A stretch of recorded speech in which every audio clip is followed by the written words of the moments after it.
Hello मेरे प्यारे बच्चों, कैसे हैं आप लोग। आशा करता हूं सभी लोग अपने घरों में मस्त हैं, स्वस्थ हैं। ओके, तो चलिए फिर से एक बार स्वागत है आपका क्वेश्चन पूछो में। और मेरा नाम है विशाल गंगवार, मैं हूं आपका मैथ्स टीचर। तो चलिए शुरू किया जाए। हम बहुपद चैप्टर पढ़ रहे थे, ध्यान है नहीं ध्यान है? अरे चमक रहा नहीं चमक रहा, भूल गए सब। अगर किसी ने नहीं देखा तो बेटा आखिरी 2 वीडियोस देख लीजिए, उसमें मैंने आपको बहुपद का इंट्रोडक्शन दिया है भाई। कि आखिर बहुपद होता क्या है, अरे कैसे पहचानते हैं कि ये बहुपद होगा या नहीं होगा। ओके, तो चलो बहुत आसान तरीके से कुछ आगे बढ़ा जाए। तो आज जो हम पढ़ने वाले हैं, क्या पढ़ने वाले हैं बालक, क्या है? बहुपद के पद और गुणांक। पद क्या होते हैं? पद को अंग्रेजी में बोलते हैं बेटा टर्म, और गुणांक को बोलते हैं हम कोफिशिएंट। ओके, तो terms and coefficients of a polynomial, अंग्रेजी बोले तो ये है। ठीक है, तो चलिए भाई शुरू किया जाए कि पद क्या होता है, गुणांक क्या होता है। शुरू करने से पहले चलो समझ लेते हैं। मान लो मैंने एक बहुपद लिखा। ओके बेटा, ये एनसीईआरटी बेस्ड है सब कुछ, और यही आपका नया सिलेबस है। जो नया सिलेबस बदल चुका है आपका, क्योंकि एनसीईआरटी किताब बदल गई, इसीलिए आपका सिलेबस भी बदल गया है। ठीक है, तो यही नया सिलेबस है और इसी नए सिलेबस को आपको पढ़ना है, क्योंकि यही पेपर में आने वाला है। ठीक है, तो मान लीजिए एक हमने लिया, जस्ट लाइक मान लो हमने लिया एक बहुपद ले लिया। क्या ले लिया? 3x वर्ग माइनस 4x प्लस 5। ओके ठीक है, अब सर इसमें पद क्या है? मान लो एक और लिख देते हैं इसी के आगे, मान लो लिख दिया मैंने, चलो प्लस माइनस 2x क्यूब।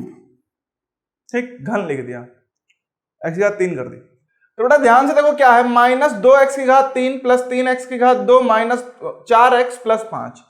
अब इसमें पद हम सबसे पहले समझते हैं कि पद क्या होते हैं।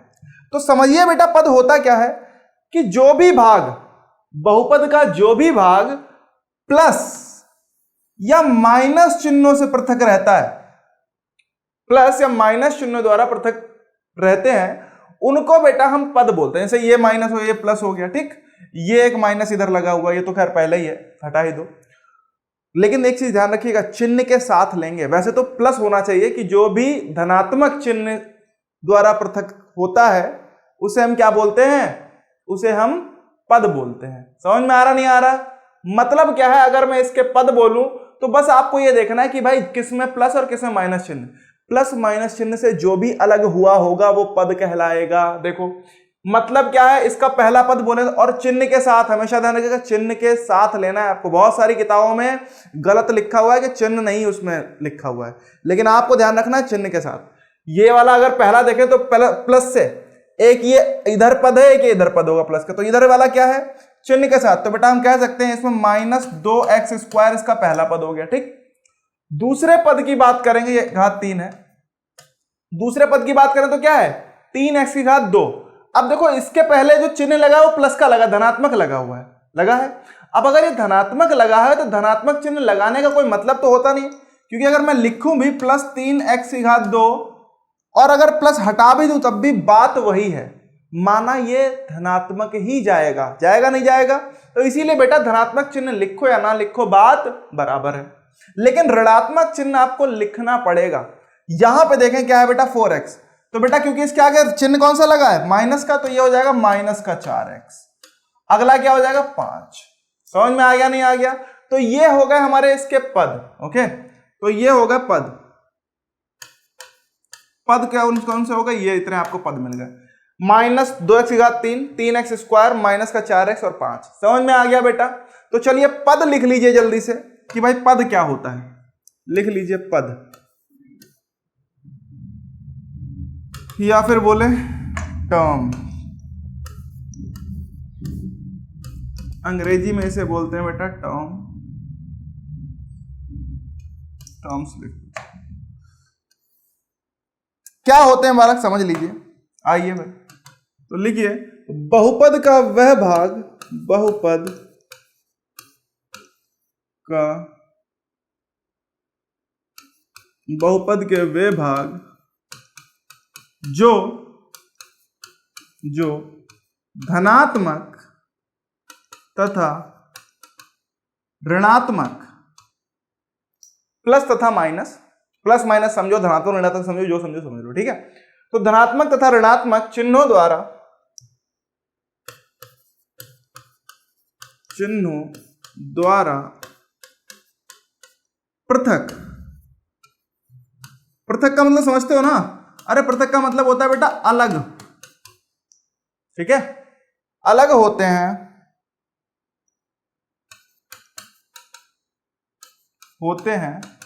क्या कहलाते हैं? बहुपद के पद कहलाते हैं। क्या कहलाएंगे बालक? वो कहलाएंगे भाई बहुपद के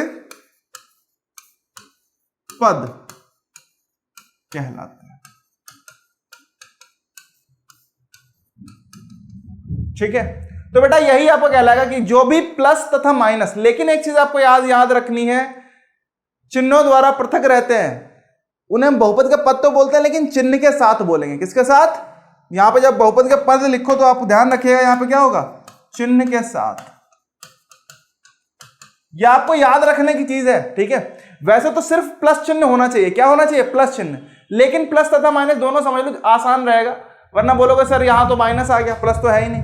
ओके, यहां भी एक प्लस लिखा हुआ है, देखो इसको ऐसे लिख सकता हूं मैं चाहूं तो। कैसे? ऐसे, माइनस का 2x की घात 3, ठीक है, प्लस 3x स्क्वायर, ठीक है, ठीक। ये देखो, ये बेटा माइनस था तो यहां पे प्लस लिख दूं अगर, तो क्या लिख दूं? यहां पे माइनस का 4x लिख सकता हूं। देखो अब अगर मैंने ये कोष्टक में लिख दिया तो क्या हुआ? प्लस की जब माइनस से गुणा होगी, जब कोष्टक खुलेगा तो प्लस माइनस माइनस आ जाएगा, नहीं आ जाएगा? आ जाएगा। तो देखो इसको ऐसे लिखा जा सकता है, प्लस 5। अब देखो प्लस चिन्हों से क्या है? जो भी पृथक हैं, जो भी अलग अलग किए गए हैं प्लस चिन्हों द्वारा, उन्हीं को हम क्या बोलते हैं? उन्हीं को हम बोल देते हैं पद। समझ में आ रहा नहीं आ रहा है? लेकिन मैंने माइनस भी लिख दिया। बस आपको ध्यान क्या रखना है कि चिन्ह हमें लेना है। जब भी हम पद लिखेंगे तो चिन्ह के साथ लिखेंगे। बिना चिन्ह के अगर आपने पद लिख दिया तो बेटा कल्याण खत्म हो जाएगा आपका। ओके, चलो भाई उदाहरण के तौर पे उदाहरण बोले तो चलिए आइए उदाहरण क्या है बालक? कि भाई 4x की घात 3 माइनस 5x प्लस 2x की घात 2 माइनस 6, ठीक। अब इसमें अगर बोले तो पद कौन कौन से होंगे? तो हम बोल देंगे कि 4x की घात 3 कॉमा माइनस का 5x कॉमा, यहां पे देखो चिन्ह के साथ तो 2x स्क्वायर, यहां पे चिन्ह के साथ 6 के आगे चिन्ह क्या लगा? माइनस का, तो बेटा माइनस 6। हम बोल सकते हैं बहुपद के पद हैं, बहुपद के पद हैं। ओके, तो पद पहचानने में कोई दिक्कत तो नहीं होने वाली है, ध्यान रखिएगा। तो यहां पे अगर देखें तो कितने पद निकले बेटा? 1 2 3 4। ओके, अभी इसी पद के आधार पे हम देखेंगे, क्या देखेंगे? बहुपद का वर्गीकरण करेंगे, आगे चल के करेंगे। ओके, अभी बस आप समझ लो बहुपद का पद समझ में आ गया कैसे करते हैं, ठीक है बालक। अब चलो अब बात करते हैं किसकी? अब बात करते हैं गुणांक की। गुणांक की बात करते हैं। गुणांक भी पद के बाद समझने वाली चीज है। आइए अभी समझाते हैं गुणांक क्या होता है भाई। आओ भाई गुणांक की बात कर लेते हैं कि गुणांक क्या है। गुणांक को अंग्रेजी में बोलते हैं बेटा कोफिशिएंट। क्या बोलते हैं? कोफिशिएंट। ओके, जरा ध्यान से देखो बेटा, जितने भी पद आपको दिख रहे हैं सब पद में कहीं ना कहीं क्या है? एक तो चर आपका दिख रहा है। चर क्या है? x x x, इसमें चर हो गया, ठीक। चर के साथ एक अचर संख्या क्या की गई है? गुणा की गई है। देखो यहां पे x की घात 3 के साथ 4 गुणा है, यहां पे x के साथ -5 गुणा है। देखो चिन्ह के साथ हमेशा ध्यान रखना, जो भी अचर संख्या होगी वो चिन्ह के साथ आपको लेनी है। एक्स स्क्वायर के साथ 2 है, यहां पे क्या है? यहां पे तो ये अपने आप में एक अचर संख्या है। क्या है? अचर संख्या है। ओके, ये अचर पद कहलाता है हमारा। इसीलिए जहां पे आपको कोई भी चर ना मिले, चर राशि ना मिले, तो आपको क्या मानना है कि भाई वो जो होगा वो आपका अचर पद कहलाता है। क्या कहलाता है? अचर पद, ठीक है। आइए अब जरा ध्यान से देखते हैं। तो गुणांक होता क्या है कि जब भी किसी, हम बोल सकते हैं जब किसी चर राशि में अचर राशि से गुणा किया जाता है, अचर राशि से गुणा किया जाता है, जब किसी चर राशि में हम अचर राशि से गुणा करते हैं, मान लो हमारी चर राशि लिखी थी x, ठीक, समझिएगा, इसमें मैं एक अचर राशि से गुणा करूं, किससे कर दूं, मान लो -4 से कर दिया, ठीक, तो ये क्या हो जाएगा, ये हो जाएगा -4x हो जाएगा, गुणा करते हैं तो अचर राशि जो होती है वो चर राशि का क्या कहलाएगा, गुणांक कहलाएगा। तो ये लिख लीजिए, तब अचर राशि चर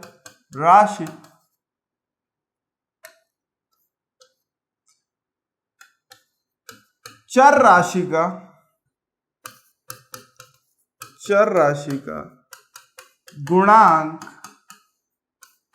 कहलाता है। अरे समझ में आया क्या कि भाई गुणांक क्या होता है, कोई कंफ्यूजन तो नहीं रहेगा?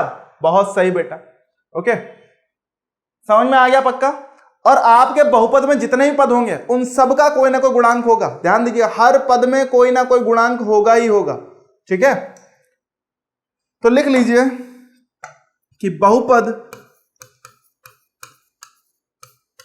के प्रत्येक पद में कोई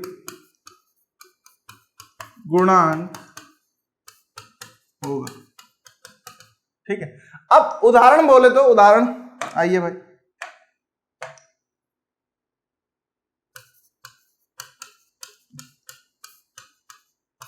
उदाहरण समझो बालक, मान लो लिखा मैंने एक बहुपद लिखा, बहुपद चलो लिखते हैं, क्या लिखा मैंने बहुपद में,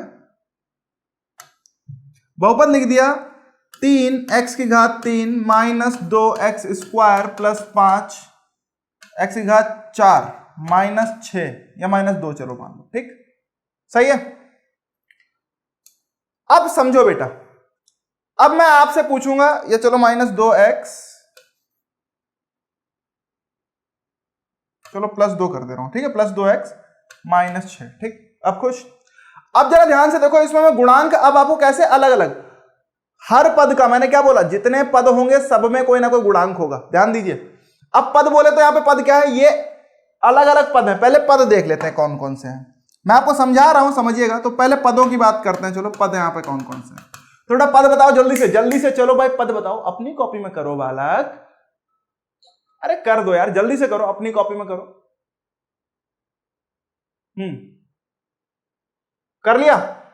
जरा ध्यान से देखिए, तो बेटा अगर मैं यहां पे लिखूं 3x³, तो यहां पे क्या होगा, देखो अब क्या है, पद बोले तो क्या है, पहला पद है हमारे पास 3x³, ठीक, पहला हो गया। दूसरा देखो चिन्ह के साथ -2x², तीसरा क्या है 5x4, चौथा है 2x और पांचवा है -6, दिख रहा है।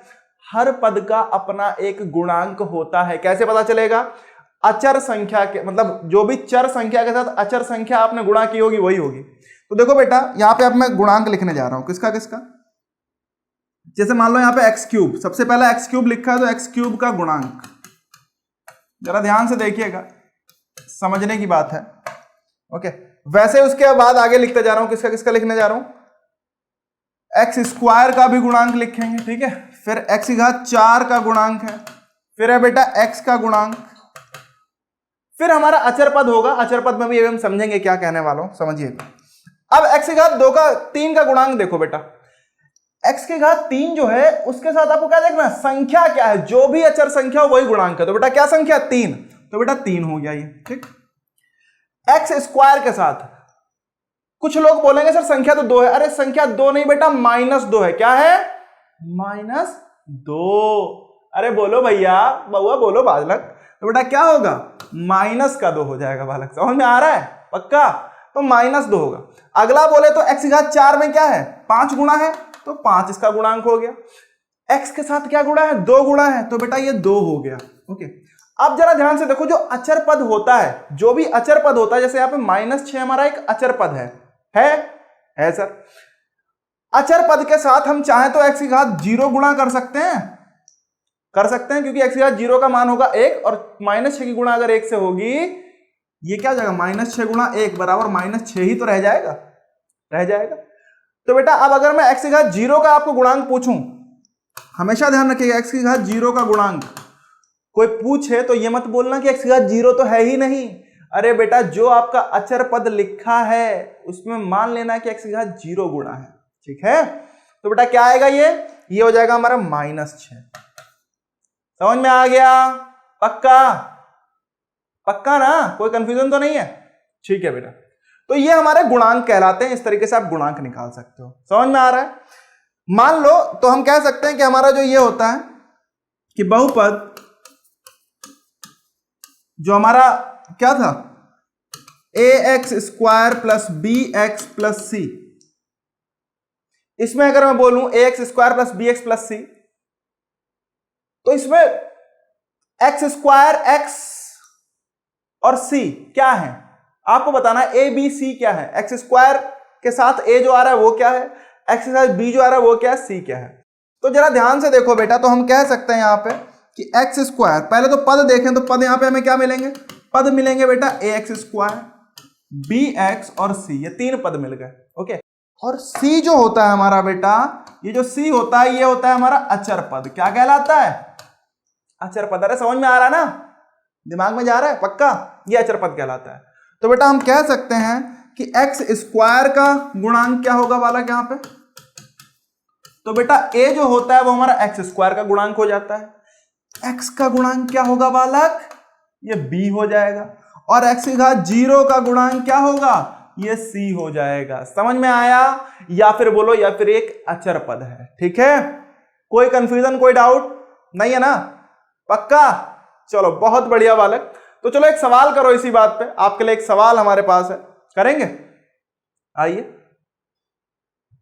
सवाल है भाई, उदाहरण है कि 3y प्लस वाई क्यूब, कोष्टक में है पहले वाले में, दूसरे कोष्टक में लिखा है y प्लस 1/y में y² का गुणांक ज्ञात कीजिए।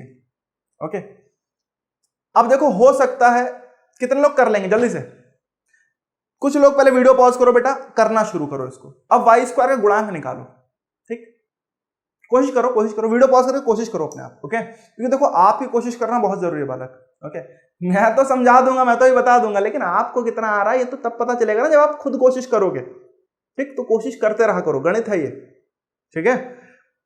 अब चलो आपने कोशिश कर ली, बहुत अच्छी बात है। जरा ध्यान से देखिए बेटा, अब करना क्या है, y² तो हमें कहीं दिख ही नहीं रहा, तो सबसे पहले क्या करो बेटा, इसको क्या करो, सरल कर लो।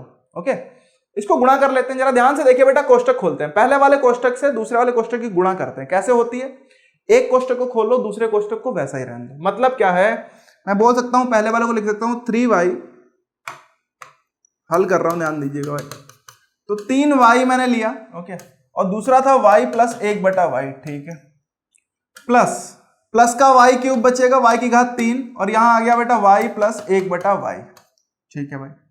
इससे इसकी गुणा हो गई, होगा 3y की घात 2, ठीक है। 3y से 1/y की गुणा होगी बेटा, तो क्या आएगा, देखो 3y गुणा 1/y, तो बेटा y से y चला जाएगा, यहां बचेगा 3 एकम 3, ठीक, मैंने कर दिया। ये देखो y की घात 3 गुणा y, ये हो जाएगा y की घात 4 प्लस y की घात 3 गुणा 1/y। तो यहां पे भी देखो बेटा क्या हो जाएगा, y की घात 3/y, इसका मतलब क्या हुआ, y की घात 2 आ गया ना, y का वर्ग आ गया। तो देखो बेटा ये हो गया हमारा 3y का वर्ग प्लस 3 प्लस y की घात 4 प्लस y का वर्ग।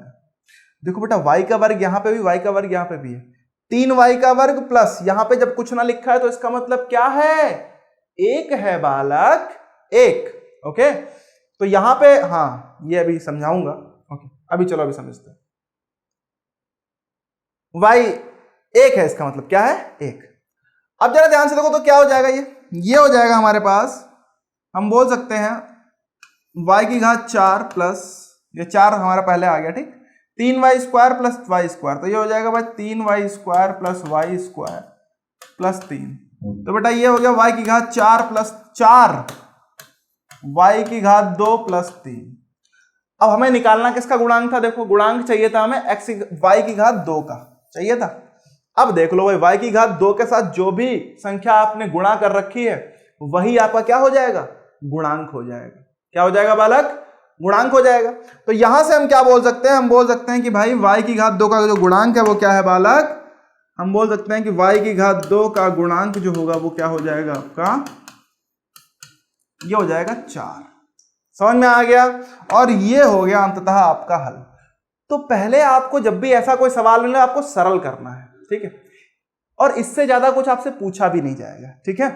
लेकिन चलो एक क्वेश्चन और देता हूं आपको, गुणांक बताना है, जल्दी से बताना है इस बहुपद में, सबका गुणांक बताना है आपको।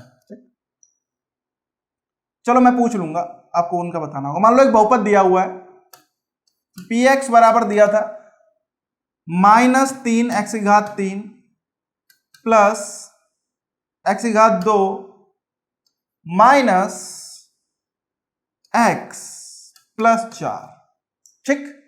मान लो ये हमारा एक बहुपद दे रखा है। अब आपसे मैं पूछूं, ये प्रश्न था हमारा, एक क्वेश्चन था, मैंने पूछा है आपसे क्या कि भाई आप बताओ मुझे x3 का गुणांक बताओ, ठीक है, x² का गुणांक बताओ और x का गुणांक बताओ।